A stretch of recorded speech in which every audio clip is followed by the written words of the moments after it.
Extra Point with Ryan Justice is sponsored by The Phone Medic. For the best in cell phone, tablet, or laptop repairs, The Phone Medic is the only choice for you. The Phone Medic also offers gaming PCs and laptops for both gamers and everyday users. Visit one of the 3 Phone Medic locations in Amarillo, Canyon, and their new location in Lubbock today. Hello, football fans! Welcome to The Extra Point with Ryan Justice.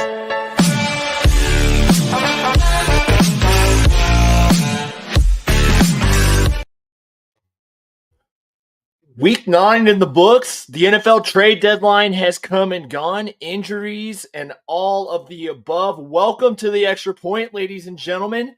I'm Ryan Justice, and there is a lot to talk about tonight.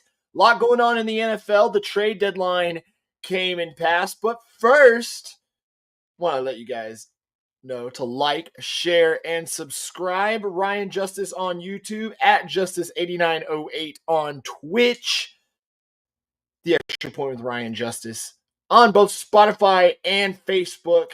We will have the episode up tomorrow. Also, guys, like the beginning said, go check out my sponsor, the Phone Medic of Amarillo, Canyon, and Lubbock. Gabe, check out Gabe if you need cell phone, laptop, PC help. If you need a new one of any of those, go check out Gabe at the Phone Medic.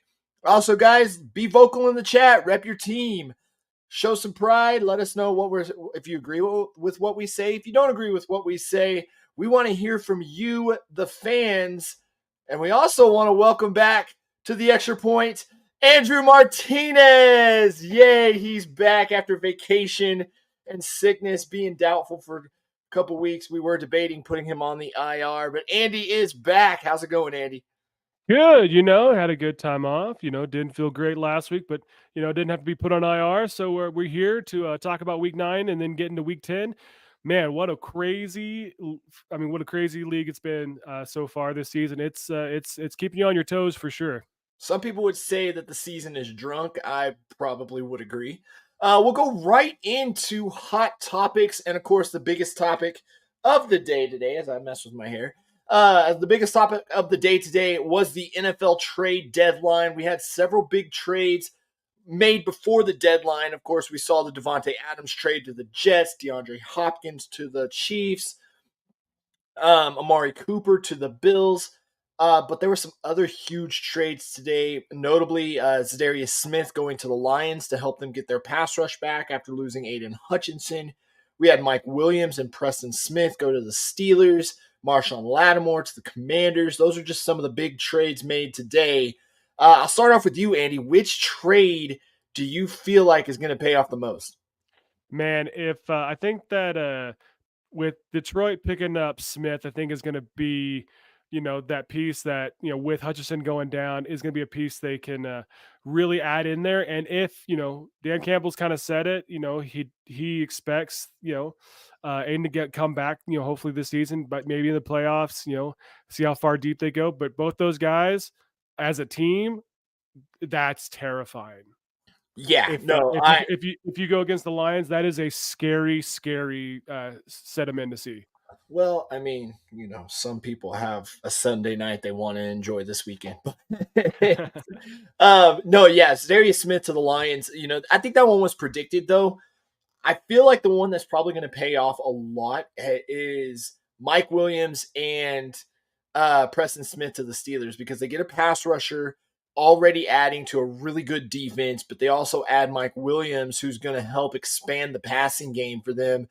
With Russell Wilson being as good as he has been since he, walked onto the field for the Steelers, I feel like this team is a more dynamic team. And I know a lot of people are kind of, they're kind of throwing their horses behind the Ravens, but the Steelers have looked really good in that division, better than I thought they would.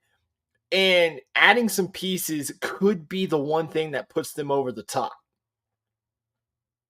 I think we may have lost Andy on the feed, but I feel like that could be the one thing that puts them over the top.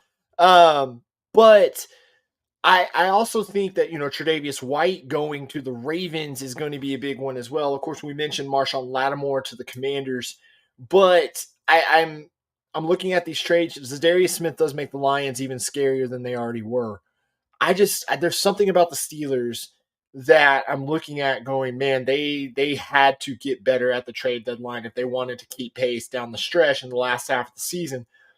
We're working on getting Andy back. But if the Steelers can make this, close in the division, they're pretty much a game ahead of the Ravens right now. It's we're gonna get to reignite that Steelers Ravens rivalry. But I'm just I got there's something about the Steelers that I can't shut them down. I think we got Andy back. Oh no, not this time. Tricky internet. But yeah, there's just something about the Steelers that has me thinking, man, they were only a couple of pieces away, and these are going to be two pieces that are going to help. There he is. He's back. Andy, we were talking about, hey, the Steelers adding Preston Smith and Mike Williams. Those are kind of the two pieces that I felt like were going to be the biggest impact with Russell Wilson playing as well as he had this year. Yeah, I think so. I think it's giving him some huge weapons, and that Steelers team is looking mean. So, Russ is definitely looking good right now. So, yeah, I think that's a great add-on to a very Steelers team that's been very successful, this season. Yeah, and I know the Ravens added Tre'Davious White, but this is going to be a battle for the top of that division.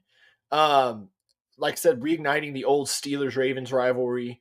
But the Steelers feel like they have that they're getting that dynamic offense back. Yeah, I think so too. I think they're starting to find a voice for them right now. I know they've kind of been in limbo the last year of their a lot of kind of rotation coming in and out, and they're really starting to find that Steeler football. So I think it's going to be a good thing for them. Yeah, but we'll keep an eye on those. Any other just big trades that popped out with you? I know we made a trade. You guys sent us a 7th round pick, and we sent you one of our depth D tackles. I mentioned the Marshawn Lattimore to the Washington Commanders trade. That was another one that was kind of on people's radar today too. Yeah, I mean, I think that's again, that Commanders team, any kind of help, any extra weapons they can get, man, I think it's just really going to add to their repertoire right now and Yeah. show, help them keep leading in that division. I would have liked to have seen them get another receiver, but a corner is definitely going to help them out. I feel like down the stretch. Dallas Cowboys fans, you might want to look away at this one. I don't know if it's been officially confirmed yet, but I think Jerry Jones said it today on 105.3 The Fan, so that pretty much confirms it. More than likely, Dak Prescott is going to the IR after a hamstring injury suffered in the game this past weekend against the Falcons, where the Cowboys again got embarrassed. And just another nightmare season, another turn in this nightmare season for Dallas. Yeah, it's not. I mean, if Dak is out, which it looks like he is, even for a couple of weeks, I mean, what playoff hopes they had are shattered. They're gone. Yeah. I mean, it doesn't. At this point, it's time to really look at your team and start figuring out the future right now.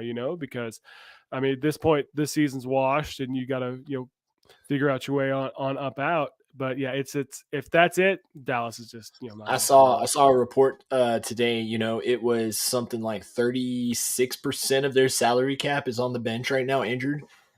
And I mean, I'm surprised it's that low. I mean, I figured it might be a little bit more than that. I know they have most of their money in Dak and CD, so it's it's hard, man.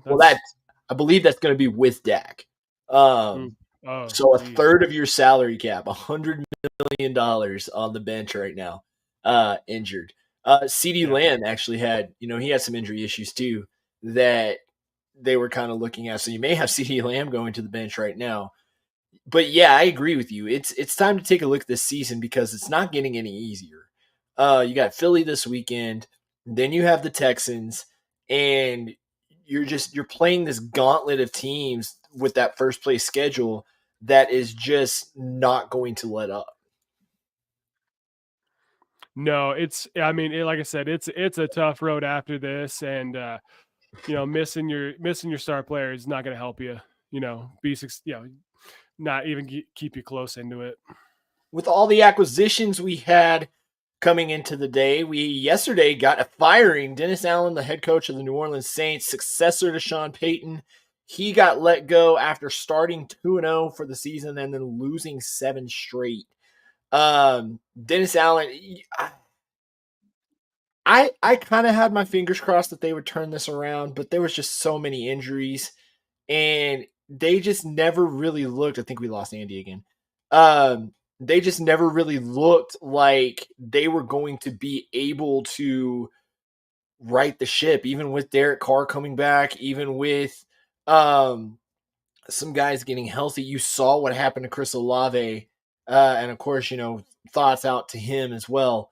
But the Saints firing Dennis Allen, you saw it coming. I believe he had jumped up to second. There we go. We got Andy back.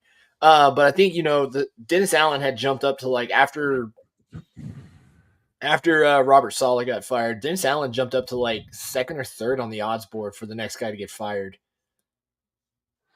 Yeah, especially with the way the Saints season has turned out to be, I don't think anyone's really surprised about seeing this. And, especially when we want to make those, we're making coaching changes halfway through the season. So yeah, we're not surprised. Yeah, there you go. When you lose 7 straight, that's going to be pretty hard to come back from.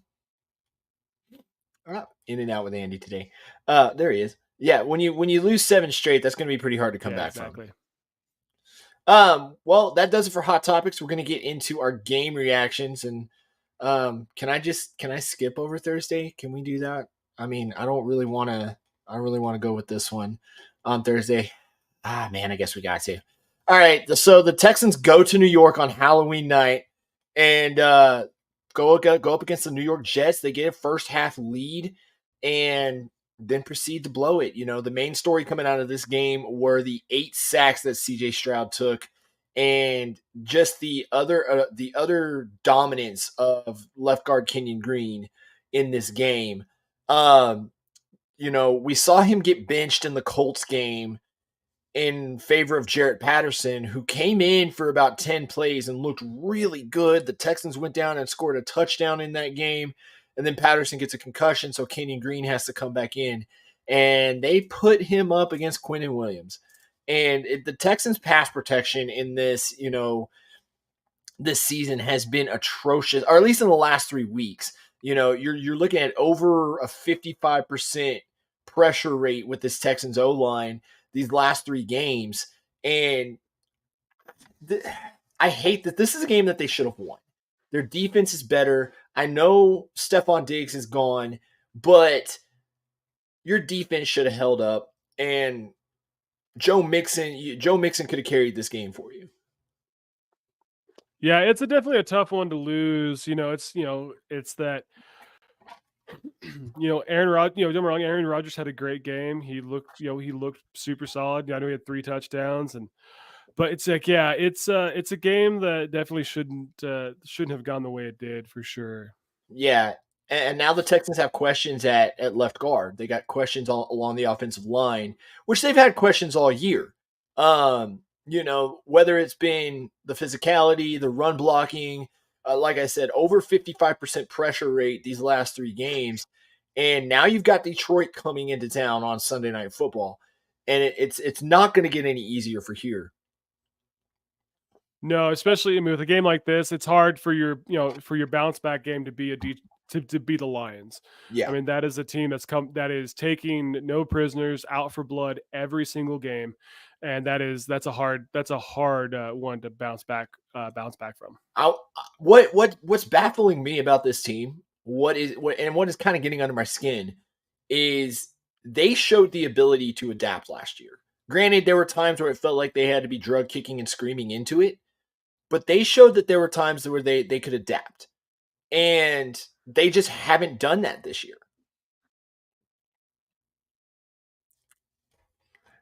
Those pesky internet issues, man. But yeah, they haven't done that this year. They haven't shown the ability to change, to be creative, to get themselves to a spot where they can be that explosive team that we saw last year. they're going to end up getting CJ Stroud hurt. And it's been noted by guys like Ross Tucker. If you go and look at if you go on a place like Sports Radio 610 out of Houston, he has a great breakdown of the 8 sacks that CJ Stroud had. Man, he had about half of them on the left guard, Kenyon Green.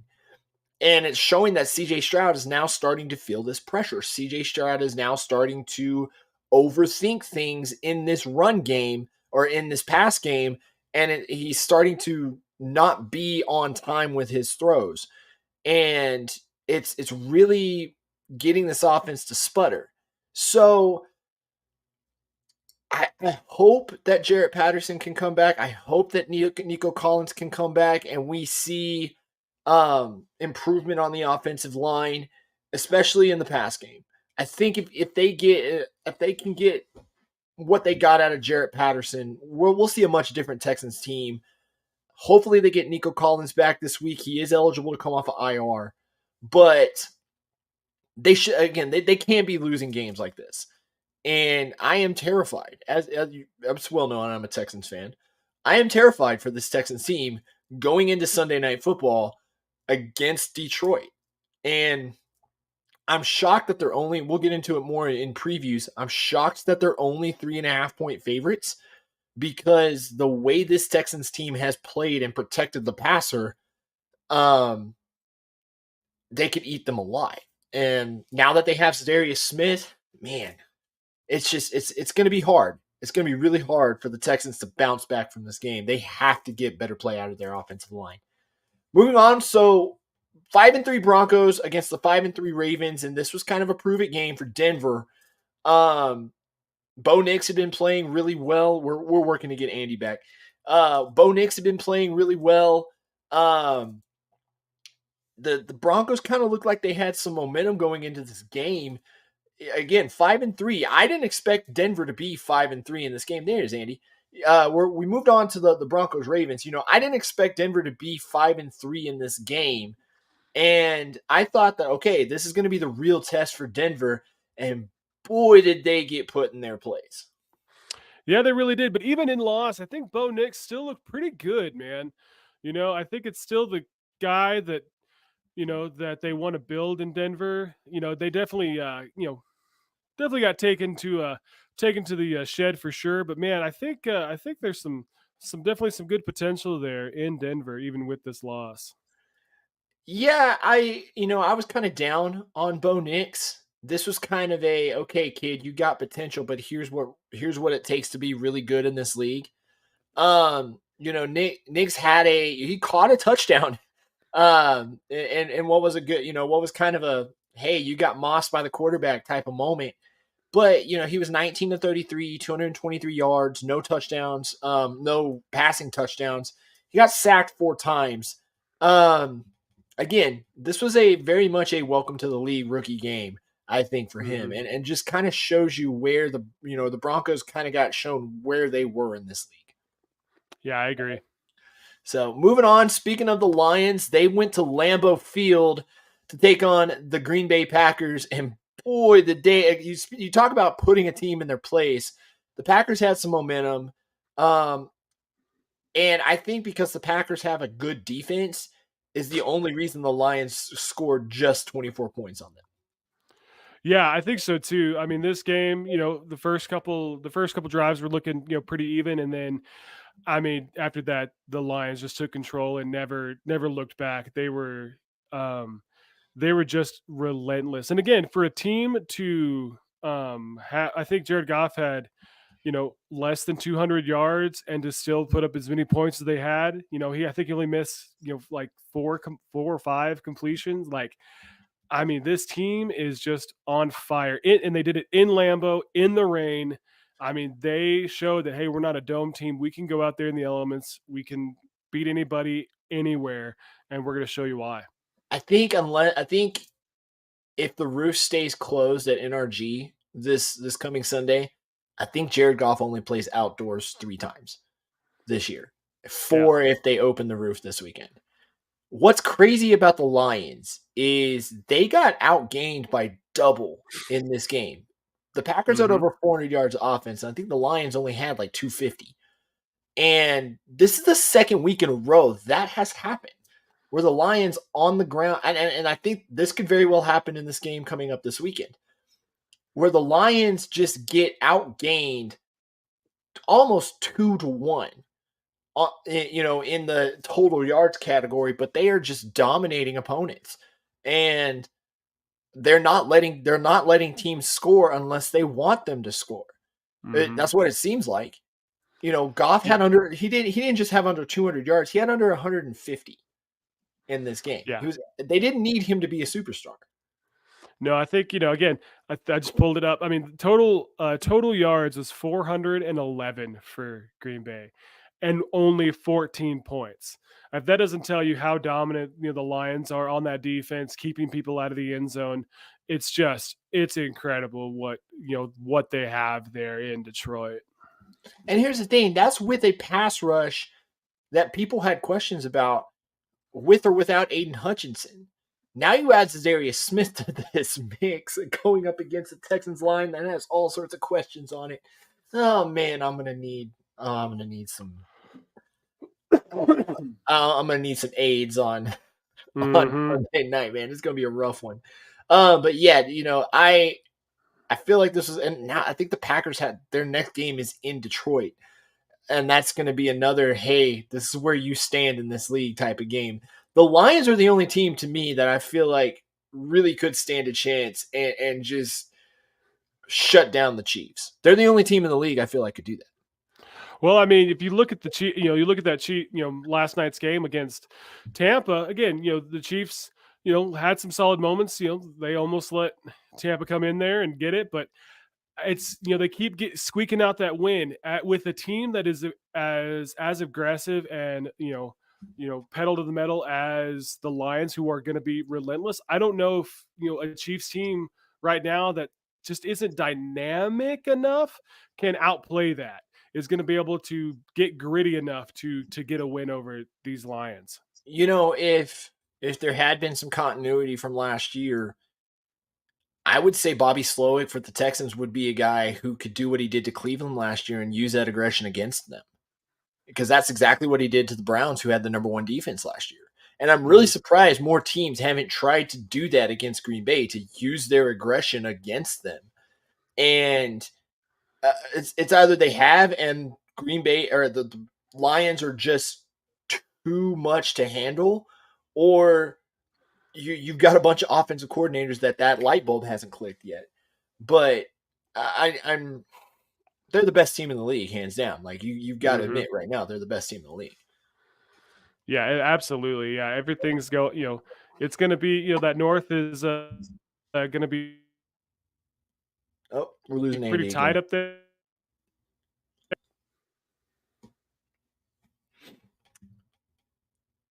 Hang on, we're losing Andy again.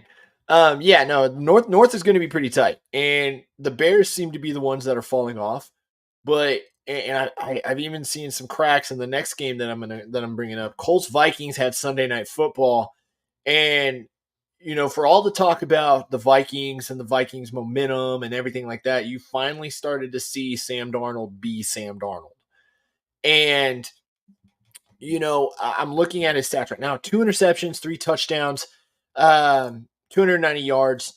But you started to see Sam Darnold make those same mistakes that he had made with the Jets, where he's just not seeing guys. The Colts have a good defense, but he's just not seeing guys. He wasn't really making smart plays. But the Vikings defense is just, man, Joe Flacco got sacked 3 times. And they made him look like, hey, he was definitely not the guy in Indy. Some people were saying, hey, Anthony Richardson could have had that same game. And they wouldn't be wrong in this instance. I think the pixie dust has kind of fallen off of Joe Flacco. We'll see how he plays this weekend. But the Vikings very much roughed up Joe Flacco in this game, and he threw an interception. They limited Jonathan Taylor to 3.7 yards a carry. He had no touchdowns in this game. There was just no answer offensively for the Colts. And I mean, where do you go from here if you're Indy? I don't know, man. I think at this point, you have to commit to the Flacco change and go down this path and see where you end up. It's I don't, it's a hard one. I don't want to. I'd hate to be in that spot for sure because, again, Joe Flacco's an old man. Again, he he him and the coach of the Vikings, were in the same combine class. You Yeah. know, Oh so man. it's like yeah. I mean, Joe's old, and so he had a great season last year. He can make those games, but I don't know if he's going to be able to continue that magic right now. I mentioned this, but kind of while you were while you were away, we started to see cracks with Sam Darnold. Yeah, I mean, if he continues to throw, make bad calls, I think at those 2 interceptions, if he starts to get shaky like we expect him to, we kind of expect him to earlier in the season. If that confidence starts to waver, then he could turn the same Sam Darnold we've been expecting all season. So hopefully he can kind of bounce back a little bit, get his feet back under him and make smart plays and keep the ball in his hand, keep the ball in their control and control that momentum. We capped off week 9 with a Monday Night Football game that was a little bit more surprising than I thought it would be. I thought this was going to be a blowout, and Tampa hung with Kansas City this entire game. Yeah, I mean it was close, man. I mean it wasn't for a lack of trying, that's for sure. Baker Mayfield was trying to make those plays. He was doing whatever he had to get that in there, especially at the towards that last drive of making those big plays to push it into overtime. And then in overtime, it's just Patrick Mahomes does what Patrick Mahomes does and wins it. But I mean, yeah, the Tampa took it to him for sure. And you start to see that the Chiefs, yeah, they won it, but man, they definitely didn't win it in any sort of dominating fashion that we were expecting. So a team that's trying to three-peat, trying to get there. What do you think about the call to not go for 2 at the end of the game to win it? Man, it's hard. It's that toss up, right? It's can you got there? Can you make that play happen? There's a part of me that goes, go for it. If you go to overtime and you lose it, what's the point? You end up in the same result. Go for it now. I think it's a safe call, to not go for 2. But man, to show that aggression, get that out there, get it out there quick, and try to get those 2 points and get the win. This was a game that I felt like if the Bucs had just wanted their receivers back, they could have won this. Yeah. And I could see the case for going for 2, but if you go for 2 and you don't get it, you're the dumbest coach in the league. Mm-hmm. I think about 80% of the coaches out there would have said play for overtime, because the Chiefs have had problems at the tackle position for a little while. It's taken them a while to find good tackles. And you were getting to Patrick Mahomes that entire night. I believe he was sacked 4 times. I'm looking it up right now. But regardless, they were getting to Patrick Mahomes that entire night. And, you also had Patrick Mahomes, who was not really playing healthy. He had that non-contact scare at the beginning of, kind of early in the game. But yeah, no, he had 4 sacks he got sacked 4 times on the night. But I feel like the Bucs have a defense you can trust, and a defense that, it's not the greatest defense, but it is a defense that you can trust. I trust Vita Vea on that defensive line. I trust some of the guys that they have out there. Maybe not necessarily the guys that they had out there covering man to man. What was killing them was just leaving Travis Kelce wide open in the zone all night long. And I get it. You can't. It is very hard to put a guy in man coverage on Travis Kelce that isn't a linebacker, that is not going to be big enough to stop Travis Kelce. But for God's sakes, don't just leave him out there in a freaking ocean with nobody around him. He's going to kill you all night. Yeah, and he's going to kill you. And then again, it really shows how the trade deadline can really help that team. You had DeAndre Hopkins who got 2 touchdowns for him, who got that winning touchdown. And it's like, man, you're like, you just gave them the key. You just gave them Kings the castle, and man, it's a no wonder. Of course, they're going to keep winning. This entire week was a metaphorical kick to the nether region of my Texans fandom. You had, the Texans losing on Halloween, not doing anything at the trade deadline today, and then we had to watch DeAndre Hopkins go out there and absolutely kill it with the Kansas City Chiefs. Oh, who, by the way, you blew a 24-0 lead against last time you were at Arrowhead. Mm-hmm. Anyway, that does it for game reaction. So, real quick before we get into the 3 up, 3 down again, guys, go like, share, and subscribe. Ryan Justice on YouTube, at Justice8908 on Twitch, the Extra Point with Ryan Justice on Facebook, and then, of course, the same thing on Spotify. We will have the episode up hopefully the next day if I'm not crazy busy with everything else.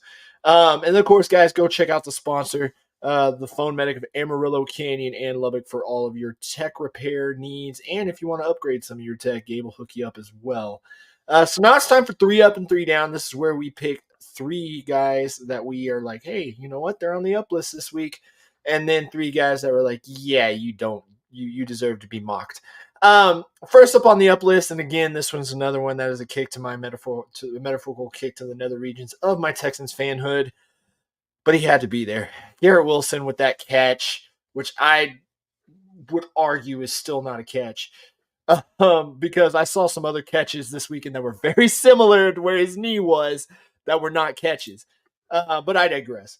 Garrett Wilson with that catch, 9 receptions, 90 yards, 2 touchdowns. He has started to come into his own with Devontae Adams on the other side. Yeah, I think he's definitely Rodgers' target. He's definitely becoming that number one guy, and if he can continue to keep this up, and you have that dual threat, man, it's a scary time for sure. It's a good time for him to really step up and become his own and make those big plays like that. At 3-6, should we be scared of the Jets? No, I don't know if you should be scared of the Jets, but I think it's more of to these teams, especially that right now the Jets are a team that can definitely upset more than anything. They can cause, I don't know, at this point I don't think they have a playoff chance, but I think they're going to cause trouble down the road for teams who are trying to get high placements in the playoffs. I have that they're going to play spoiler a lot. I have a feeling. They have that. They definitely have that feeling. Mm-hmm. I don't know, man. I wish the Texans would have put them away because that would have put away their season. But I mean, I don't want to be scared of them, but they're definitely one you got to kind of side eye and go, are you about to do something that we might need to keep our eye on?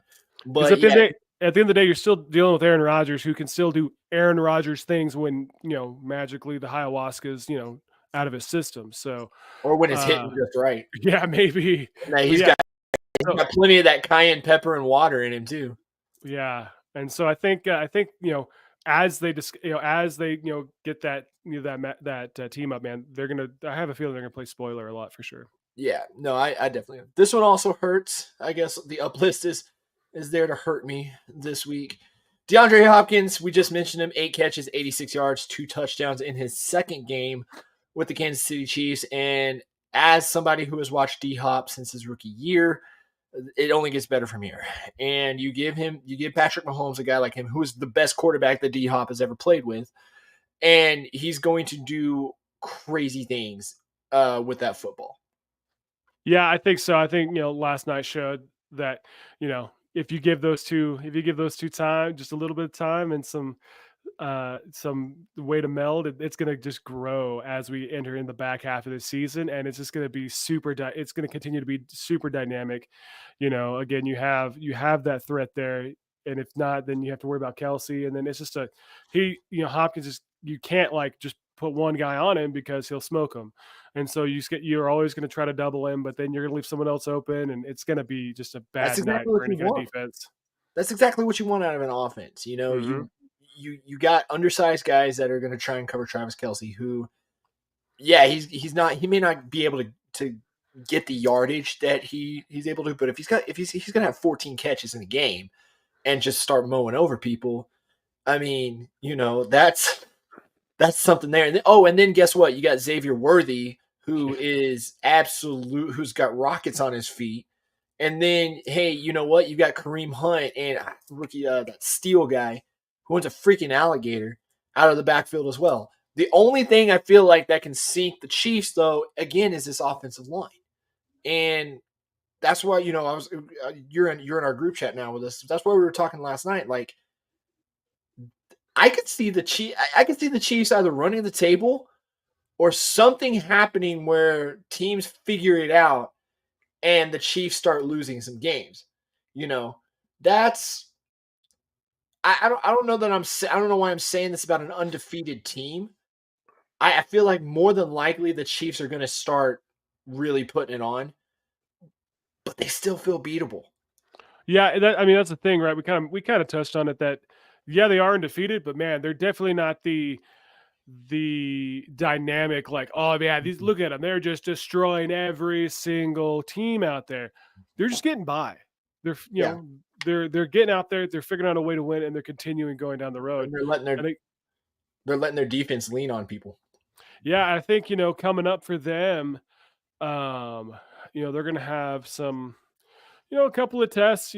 I think in 2 weeks they go against Buffalo. Is that right? I think. Yeah, we'll look more on that in buy or sell. We'll take a closer look at that one. But they've got some interesting games left on their schedule. But we'll move on to the top of the mountain and Saquon Barkley, man. It was hard choosing between him and Wilson, but when you do a backwards leapfrog over a guy and keep on going and have the game that you have, 159 yards and a touchdown. If you haven't seen the play, I'm sure at some point this week, if you're going to see it, or it's pretty easy to seek out on YouTube, go watch that play that Saquon Barkley made. Dumb.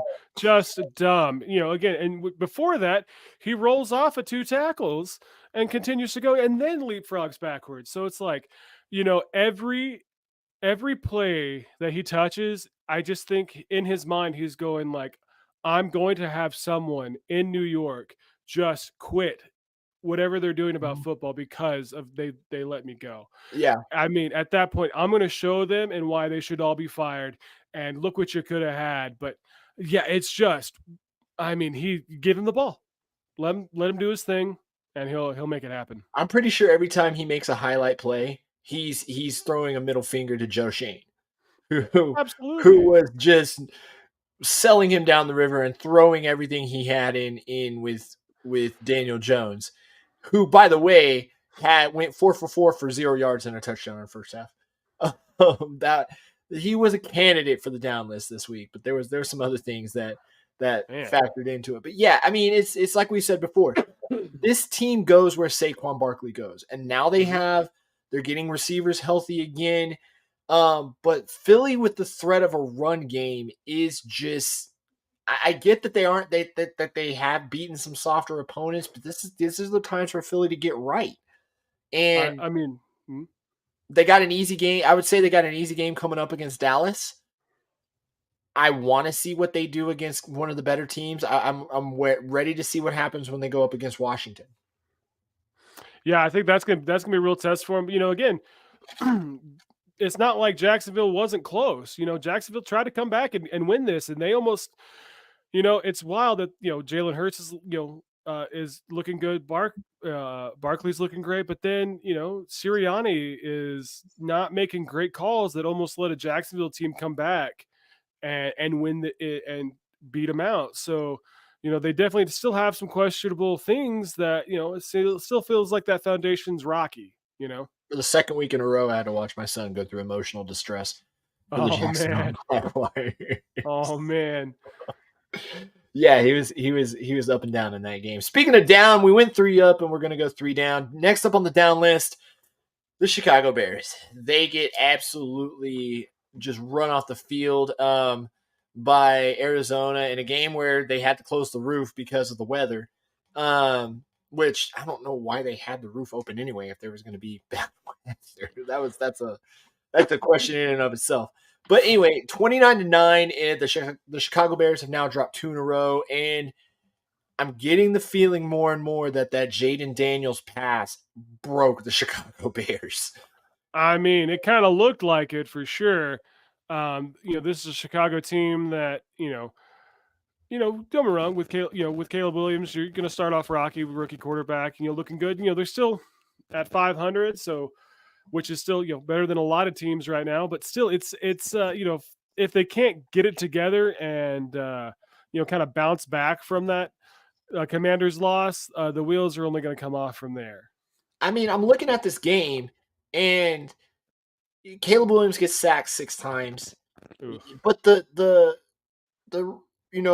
Cardinals' leading receiver only had 35 yards, and Murray, he only threw for 154. This has been a team that has been able to run the ball, has played good defense, and has made plays with DJ Moore and Keenan Allen.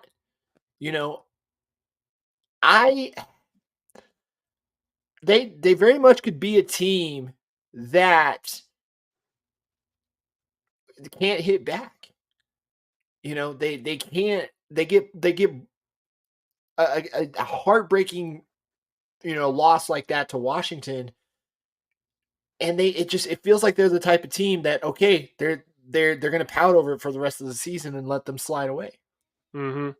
Yeah, hopefully, hopefully they can bounce back and get this. But if they let this, if they can't start to dig in, they don't have a chance in this division at all. If they can't take that punch and decide to fight back, because the other 3 teams are coming at you with everything they have. They're coming swinging. So if you're not being able to swing back, you don't even have a chance to make it. The other thing that's really sticking out to me with them too is they're 0-4 on the road. They haven't won anything on the road, and if you can't win on the road in this league, you're not going anywhere. You're not going to get out. You're not going to get out of the bottom of your division. So, but yeah, Chicago goes on the down list. Next up on the down list, the Las Vegas Raiders, who they were the other team that made some big firings this week. They fired offensive coordinator Luke Getsy. They fired pretty much their entire offensive line staff, promoted Scott Turner to offensive coordinator, and brought in one of the legends in the coaching world, Norv Turner, as a special assistant. But it just continues to get worse and worse and worse out in Las Vegas. Yeah, I mean, you see that Vegas is not doing good at all. You let Burrow have 5 touchdowns.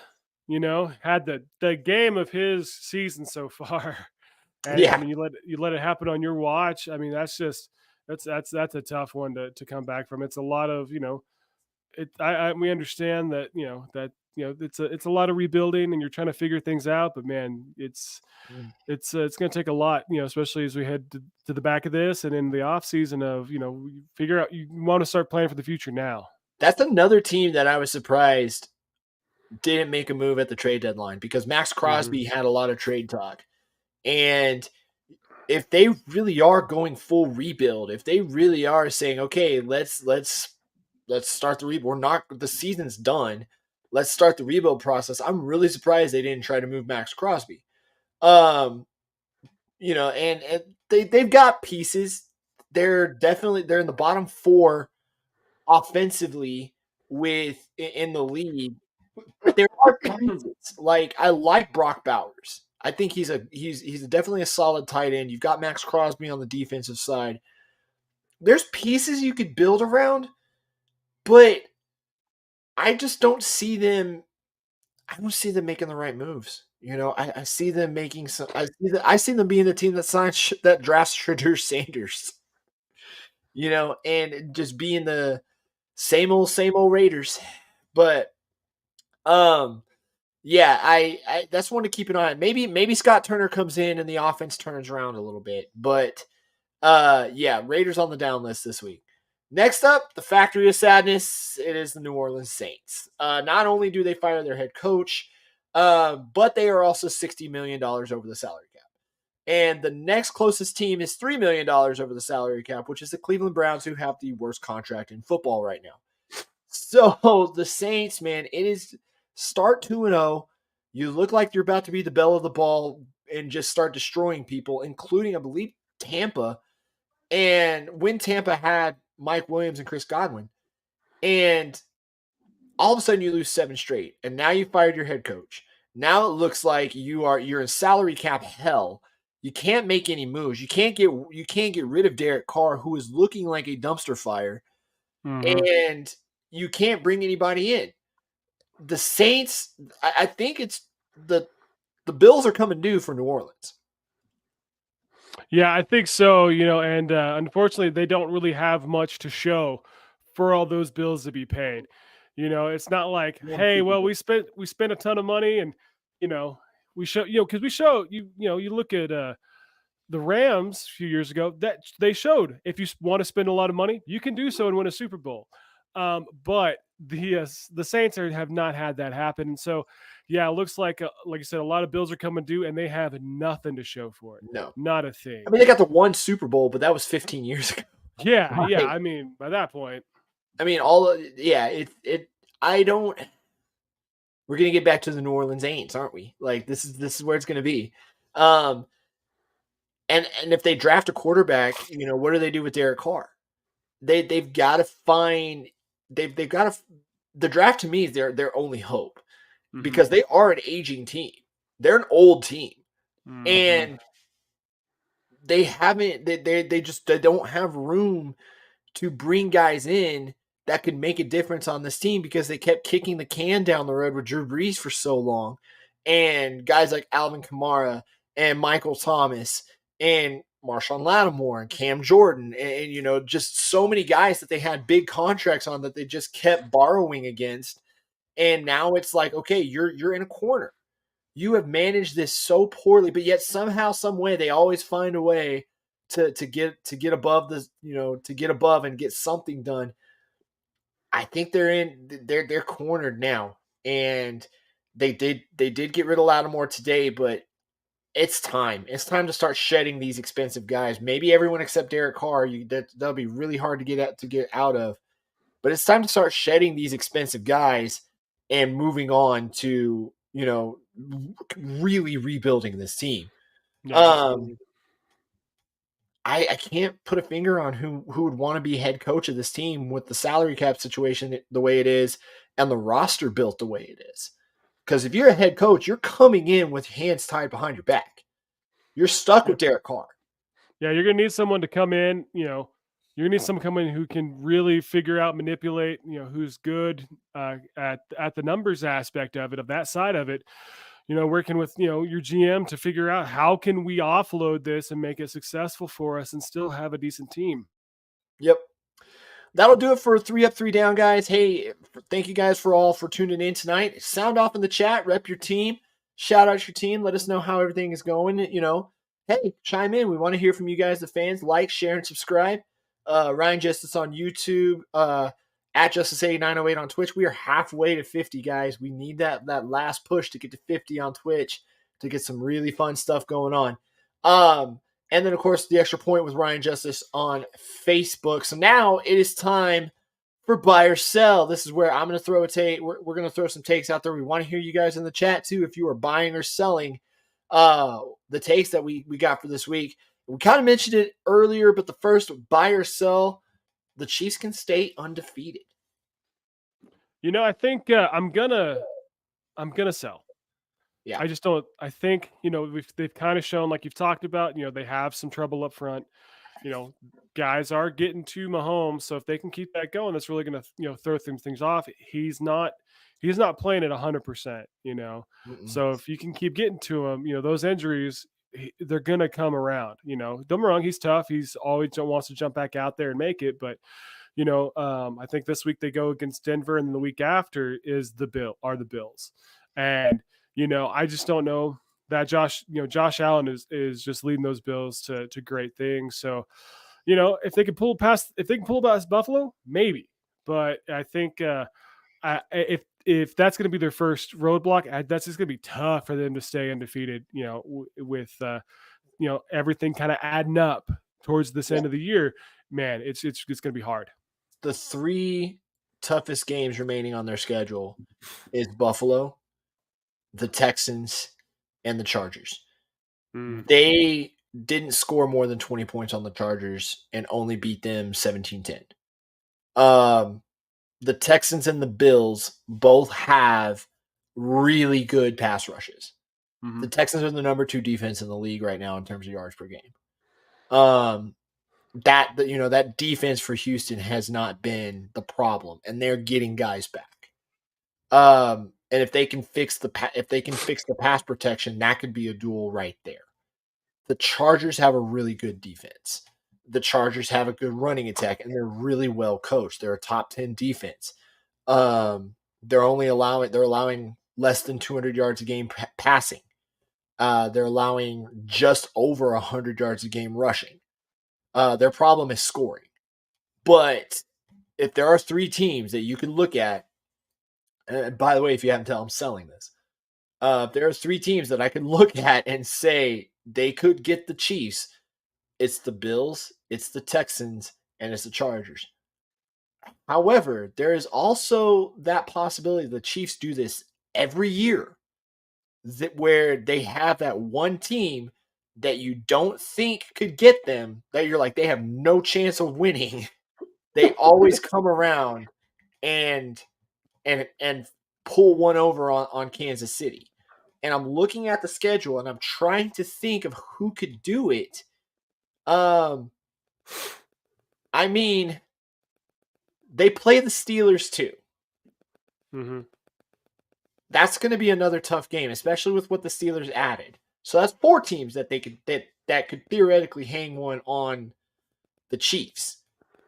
And if I'm being honest, and call me a homer if you're wanting, but if there's a team that's in trouble that you're sitting there going, there's no way they beat the Chiefs, I think it's the Texans. I think the Texans could hang one on them. And,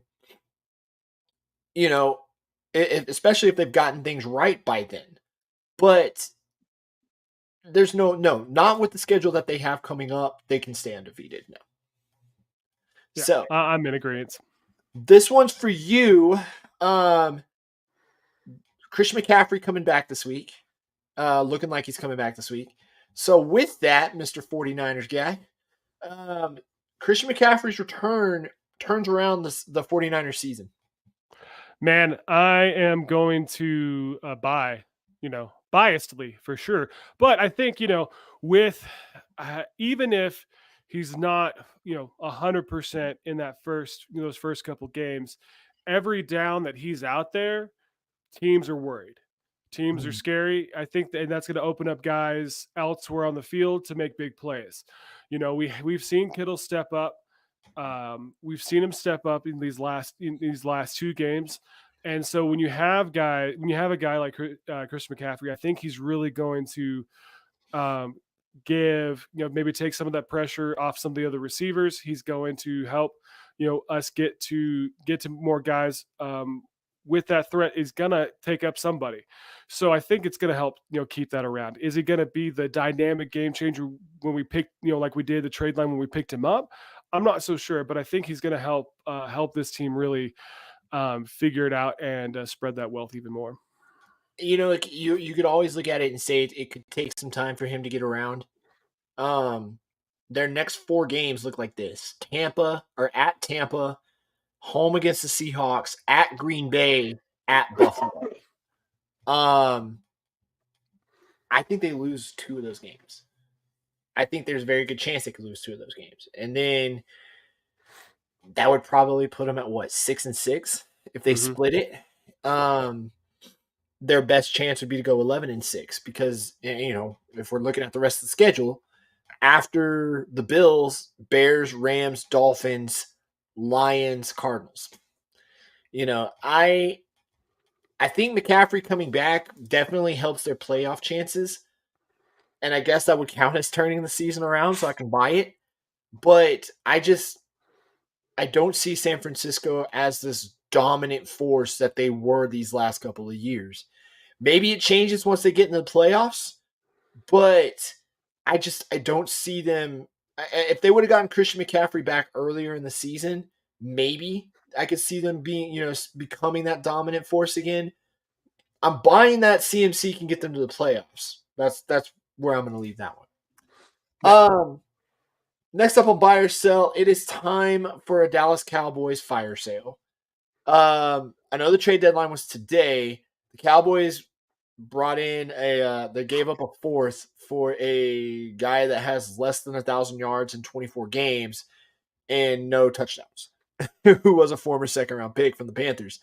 So the Cowboys weren't selling today, but maybe in this offseason, is it time for a Dallas Cowboys fire sale? I buy that, man. I mean, don't get me wrong. Here's what's gonna happen.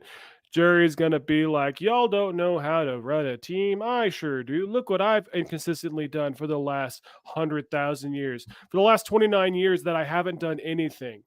I've had 3 playoff wins since I've had this team. So it's like, come on, man. Like in the last, you've already hit you're so close to the cap. You have to start looking towards the future. You've spent your money on Dak, on Lamb. Like you got to offload somewhere. I think it's time to start looking. Hey, we're gonna sell you this thing, but we're gonna want some picks down the road. We need to get something so we can get some guys in here and draft really well. I think it's time you get start. You have to start offloading some of that before you end up, super heavy and nowhere to go with it, and nothing's changed. I think right now the last cap number that I saw rounded up, it was right at like $24 million in cap space that the Cowboys had right now. And I think that's before you start factoring in cap hits from Dak and CD and Parsons when Parsons gets signed. Fire sale? No, I don't think it's time for a fire sale. Here's what I think is going to happen. The Cowboys are going to get a top 10, possibly top 5 pick. They're going to draft a guy who is going to be who could end up winning Rookie of the Year. They're going to draft that kind of guy. Everyone's going to think it's going to be okay in Dallas. And it's going to repeat the cycle all over again. This is what happened with Zeke. This is what happened with CD. This is what the Cowboys do. They have that one bad season, possibly even get rid of the coach. That they're either going to fire Mike McCarthy or they're going to extend him. They're going to come up with an excuse to extend him. And they're going to be like, hey, we got a top 5 pick this coming year. Look who's coming out. And they're going to get a guy who's going to be really good. And it's going to keep the Cowboys afloat. And it's going to start the cycle all over again. Or they suck and they say, hey, let's get Arch Manning. That I could totally see Jerry doing that. Oh, but again, I don't. It's like he wanted to pick up, Johnny Manziel with everything he had. The so son yeah, had to of get in a course he wants screaming match with him about that. Of course, to him pick up Archie Manning, I wouldn't be surprised. Yeah, but Arch Manning will be better than Johnny Manziel. Like I could see that happening. But as much as I've said they should do a fire sale, they should start clearing cap space and getting rid of expensive and aging guys on this team and guys who are not buying in and just kind of recreate the whole culture. Jerry's not going to do it. He does. Rebuilding teams don't sell tickets. And that's Jerry's mindset. So like I said, I think they're going to get a top 5 pick. They're going to pick up a couple guys in this draft that are going to be really good. And the cycle's going to start all over again. I want to see if he makes the same mistake and doesn't pick up anyone in free agency again. That'll be interesting. Or he starts getting lines of credit for this team and ruining the salary cap. We'll see. Next up on buy or sell, the Steelers can win the division. Buy or sell. I'll take this one first. I'm buying. I think the Steelers can win this division. Baltimore doesn't have the defense you normally see out of them. And while their offense is amazing and Lamar Jackson, Derrick Henry, has been just off the charts. Of course, with Zay Flowers and Deontay Johnson, the Steelers just look more like a complete team to me. With the defense and Najee Harris getting going, Russell Wilson looking good. Now that's the question mark that I have is can Russell Wilson consistently do this? But I'm buying that Pittsburgh can win this division. Yeah, I mean, I'm in agreement. Again, if they can hold off, Baltimore, I mean, it's theirs to win it for sure. They just have to, they keep playing with the consistency that they have playing, and they're getting better seems like they're getting better every week they've played. They're coming off the bye week this week, so they got a fresh set. So yeah, I think Baltimore has obviously shown that they do have some weakness on defense. So I think and the Steelers are willing to take advantage of that right now. So I'm totally in that buy that buy category with you. So that'll do it for buy or sell this week. Now we're going to go ahead and get into our game previews for week 10. We're going to set the stage for you guys. As always, our lines are going to be done through ESPN Bet as of tonight, which is Tuesday. And so we open up week 10 with Thursday night Cincinnati, who a lot of people are saying is a surging team. They made a trade today to get Khalil Herbert, goes to Baltimore on Thursday Night Football to try and get this season back on track. Yeah, I'll go ahead. Yeah, and so I like the addition of Khalil Herbert. Zach Moss, they announced today he's going on IR with a neck injury. Joe Burrow threw for 5 touchdowns in this last game. Granted, it was against, the Raiders. Baltimore is very hard to beat at home. They are 6-point favorites in this game, but they added Deontay Johnson. You've got Zay Flowers working it really well. The tight ends, both Andrews and Likely, are having great years. And then, of course, there's Derrick Henry, who's averaging one of the 3 backs in this league, averaging over 100 yards a game. I've got real problems with Cincy's defense, but I think they've got the tools to at least hang with Baltimore in this game. Yeah, I mean, I could hope they could hang. Right now, I think Baltimore, they're pretty, they're firing. They're firing real fast and real hard right now. I just don't know if Cincy has enough against, the Ravens team, maybe, defense maybe not be, the peak right now, but I just don't know if they have enough to get past that Ravens defense. And so I just, the Ravens, I think, are just going to be too much, for Cincinnati for sure. I'm looking at their offense right now. In total offense, they are averaging 445.9 yards a game. Good Lord. And I'm looking at, I'm going to look at Cincy's defense. They're allowing 342 yards a game. So, passing wise, Cincy's been okay passing wise, but rushing wise, they're allowing 133 yards. And you're going up against Derrick Henry, who I believe is averaging right around 120 yards a game. I think they're going to run all over Cincy on Thursday night. Short week, you had some issues with Lamar Jackson coming up on the injury list. He's going to play, and then they get the mini bye. So I think we're both in agreement here on this one. We both got the Ravens in this game. Mm-hmm. Yeah. So we move on to the highlight game in the early window on Sunday. Pittsburgh goes to Washington. This is a battle of 2 of the hottest teams in the league right now. Washington is at is a 3-point favorite in this game. The over-under is set at 45.5. Man, this was a hard pick for me. This was a very hard pick for me. But I think what this is going to come down to is how Jaden Daniels handles this Pittsburgh offense or defense that picked up another pass rush today. Yeah, I think so.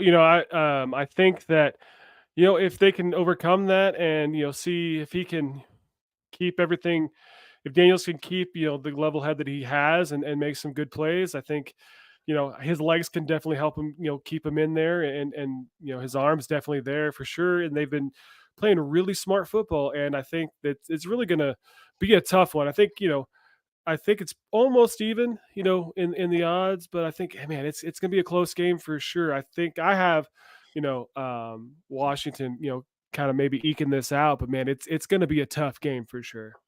Yeah, I went with the Steelers on this one because TJ Watt up against a rookie quarterback. That's kind of where I'm at with this one. Mike Williams is going to be playing. This is going to be the first games, I think, where we see Mike Williams and Marshawn Lattimore in a new uniform. But ultimately, it comes down to how do you stop TJ Watt? And I just like the odds of TJ Watt up against a rookie quarterback, no matter how well he's playing. Mm-hmm. But yeah, I definitely could see the Commanders winning this one as well. In the late window, this one looks like the most interesting game. You got a hot or warm Arizona Cardinals team hosting the New York Jets, coming off the win over the Texans. Cardinals are 1.5-point favorites in this game. The over-under set at 46.5. You know, I mentioned it when we were kind of looking at the Bears. The Cardinals' lead receiver had 35 yards, and it really kind of seems like there's games where Kyler Murray and Marvin Harrison Jr. are on the same page, and then there's games where Marvin Harrison just disappears. Mhm. And to me, I feel like if they can get going in this game, they can beat the Jets. Uh, they got to figure out how to stop that pass rush, but I like the speed of the Cardinals versus just the outright power of the New York Jets. Yeah, I think, I think it's gonna be that, that definitely that, difference in offensive styles that they're playing right now.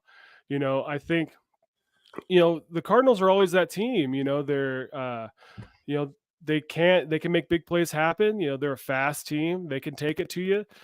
And really think that if Kyler Murray is firing on when he's firing on all cylinders, man, he's really good. But yeah, like I said, it's hard to say which version we're going to get out there if they can overcome the Aaron Rodgers mentality of, hey, I'm going to get out there and I'm going to try to win this game and do whatever. Arizona in first place out in the West is not what I had on my bingo card for this year. In fact, I think I had them picking first overall or being in the top 5 this year. Mhm. But I think it's safe to say we both got the Cardinals this year, man. Yeah, I think the Cardinals, again, they've kind of shown against, teams, some better teams this year that they can handle. They can play when they're firing, they can really take it to those teams. And I think a Jets team that, is super rocky, hasn't, still trying to figure out who they are and what they're all about. I think they could take advantage of that. Do we have to talk about this next one? I don't know if I really Yeah. want to talk about this next one. Oh man, you got to hold my feet to the fire. Detroit goes to Houston on Battle Red Day, where Houston's going to debut the new red uniforms. Surprisingly, they're 3.5-point favorites, which means really they're 6.5-point favorites, and you give 3 points to the Texans for home field advantage. The over under on this is 49.5. Detroit 7-1 coming in. They just picked up Zadarius Smith. The Texans have all sorts of questions coming off the mini bye along the offensive line, and that's really going to be the story of this game. It's going to be how do the Texans address what is happening on the offensive line, because ever since that Minnesota game, teams have figured out how to just pummel this Houston line. The Packers did it, and you've seen every team since then hammer that with the Texans and just make CJ Stroud's life miserable. The questions I think need to be answered in this game for the Texans are going to be, how does Will Anderson's ankle hold up, and are they getting back Nico Collins? Aside from that, it's going to be, is Bobby Slowick finally going to adapt to what teams are doing to his offense and start simplifying things and making it easier for his quarterback? I really hope he does. I really hope Houston can pull this upset. But it's really hard when you've got a Lions team that is just brutalizing people. I mean, they are just taking people to the grinder every game. I thought I wasn't expecting a shootout, but I wasn't just expecting them to fully muscle Green Bay off the field the way they did last week. Yeah, I think that Lions defense is going to be trouble for the Texans, for that front line for sure. And I think, like I said, the Lions run game is impeccable right now, and they know how to get in the end zone. Again, the last 30, what I think I saw it was the last 30 passes to St. Brown he's completed 30 straight passes. Goff has to St. Brown. It's like, who does that? Who has 30 straight completions to a single receiver? Right. I mean, and they are, again, once, and even if they get behind, it doesn't matter. Dan Campbell is playing, the last down like he is the first the first play of the game. He's not stopping. He's going to punch in the face. He's going to continue to punch in the face. If you try to hit him back, like he said in that press conference long ago, knock us down, we'll take a kneecap and so on. And he's showing that. I mean, everyone is ready to run through walls for that man. And Detroit is, again, they're the best team in the league right now, and it's a tough time to play them right now. They are just firing. It's crazy to call them the best team in the league when you've got them allowing 357 yards a game, total defense, and their defense is giving up 251 yards passing. If Houston can get the protection that they need for CJ, those are advantages for them. But like we've seen the last 2 weeks, Detroit's allowing over 400 yards a game, and they're just murdering people. They're just slaughtering teams. They're stopping teams from getting into the end zone. Sure, we'll let you get down there, but we're not letting you get in. We're gonna work our ass off and not let you score any points, and that can just destroy a team. Of look how hard we're playing. We're making these plays, and we're just not getting in there. I think we're in unison. We both got the Lions on this one. I just hope it's not a blowout. I hope we can at least show some progress in this game and get onto the Cowboys game and go beat up on the Cowboys in person when I want to go see that game. But I mean, I'm really hoping if the Texans can upset the Lions, I think it flips the perspective on them for this season, because a lot of people are saying, okay, the Texans still aren't ready, but if they can beat Detroit, and I get it, this game in the terms of the and what's going on with the AFC doesn't matter a whole lot, because the Texans swept the Colts, which were their biggest competition in the division. But man, I'd really like to see them hang with one of the better teams in the league, at least. I'd really like to see that. We finish off Week 10 with Monday Night Football. Miami goes to Los Angeles, and Los Angeles has been an up and down team. But Miami lost by 3 to the Buffalo Bills in Tua's second game back. And I can't tell if it looks like the Dolphins are getting back to what they were promised to be, or if Buffalo just played down to Miami. It's interesting because, you saw Tyreek Hill and Jalen Waddle disappear. Where have they been? They're using the running game a little more, but I really would like to see the playmakers for the Dolphins start to get involved.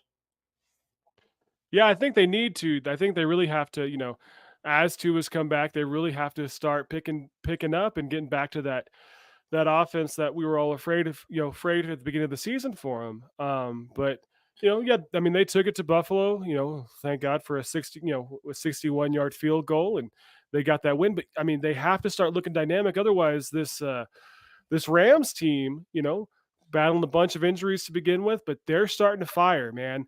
The game against Seattle, they were looking pretty good, man. They're starting to figure it out. They're starting to, all the people are starting to come back. They're starting to, get into it, and they're not a team to sleep on right now.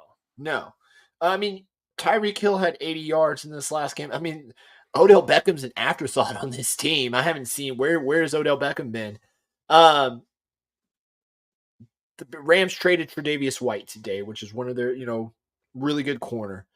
But getting their weapons back for them has been really helpful. And they look like a team. Okay, here come the Rams. They could be a team that could step up and take over the NFC West. But the Dolphins showed me something last week. Achane and Hill really stepped up. Achane had over 100 yards from scrimmage, and he had 2 touchdowns, 1 receiving, 1 rushing. Mostert has had a decent game. He almost had 100 yards from scrimmage. So Tua's finding a way to get the ball to different guys. Obviously you got Tyreek Hill, but he's finding a way to get the ball to the guys that can hurt you that aren't marquee names. And if they can do that against this Rams team, which I very much think they can, they'll win this game. And I know it's at home, but what is a home game in LA, But we split on this one. I got the Dolphins this week. Yeah, I mean, I think, again, like you said, I think if their key players can start really making the adjustments and making, stepping up and coming out of the shadows and realize, hey, we might have a chance at this and start being what they were supposed to be, cool. But otherwise, if they don't, then Stafford's gonna take advantage of that, man. He's real good at it. Yep. That'll do it for our previews this week for week 10, guys. We begin Thursday night. Again, guys, go like, share, subscribe. Ryan Justice on YouTube, at Justice8908 on Twitch, The Extra Point with Ryan Justice on Facebook. And the episode drops tomorrow on Spotify. Search The Extra Point with Ryan Justice. Go check out our sponsor, PhoneMedic of Amarillo, Canyon, and Lubbock. Gabe will get you hooked up with your phone, with any phone, tablet, gaming PC, or laptop needs. Go check him out as well. It is now time for the extra picks. This is done via Prize Picks, guys. They got some great deposit bonuses going on right now at Prize Picks. Just enter, sign up, find one of the promotional codes, and you too can get going on Prize Picks where it is permitted. But basically, with Prize Picks, what you are going to do is pick a player, pick two players. You can set multiple lineups if you want. I got a season-long lineup going on with CJ Stroud over 4,100 yards. And he's on his way. He's about halfway there. And then Patrick Mahomes over 34 touchdowns on the season. That one I need a little bit of help with. But yeah, guys, you choose whether or not they're going to go over or under those numbers. You can do it weekly. You can do it for season long. NBA and MLB also starting. But right here at the Extra Point, we focus on the National Football League. And my first extra pick for this week, Joe Burrow under 267.5 passing yards against that Baltimore Ravens defense.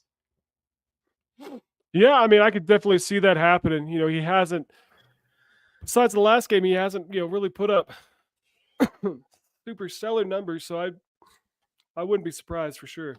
He was the most unhappy guy in a game to throw 5 touchdowns that I've ever seen. He was not having it in that game. He threw 251 for 5 touchdowns in that game. And short week, I know you get the new running back with Khalil Herbert, but yeah, I don't see Burrow getting over 260 in this game. Next up so I usually go one air, ground, and then a pass, receiving, and then rushing. I'm liking Tyrone Tracy for the Giants. And the Giants got the Panthers this week. This could be a game where the Giants look better than they actually are. I can see him going over 72.5 rushing yards this week. He is taken over as the lead back in New York. Yeah, we hope so. I mean, something's got to happen for New York. So, I mean, sure, why not? He got me 28 points in fantasy.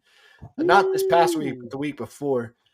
Sorry, Andy. We had a good game. We haven't discussed that yet. We had a good game against each other in fantasy. That one was pretty close, man.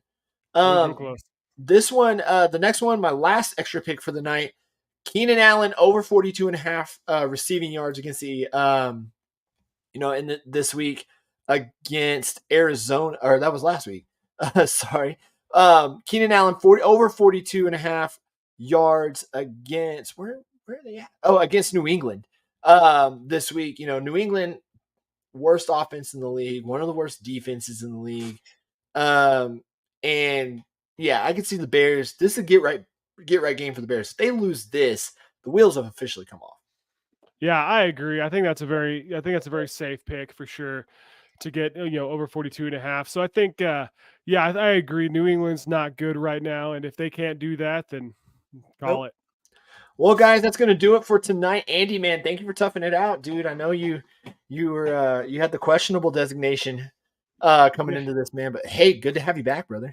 Yeah, absolutely. I'm happy to be here. Happy to talk football with you. And I think, again, this season has been wild and continues to be every week. Yep. Guys, hey, check us out. We'll have the new episode up on Spotify tomorrow within 24 hours. Usually I try to get it up in the afternoon. But yeah, we'll have the episode up on Spotify tomorrow, guys. We'll be back same time next week, getting you ready for week 11 in the NFL. Hey, I'll be at Texans Cowboys making fun of one of my best friends. But till then, guys, thank y'all for joining us tonight. Again, go check out our sponsors. Go like, share, and subscribe. promote the page. We're excited to grow each and every week. Thank you all for coming on and hanging with us. Until then, goodbye and good night.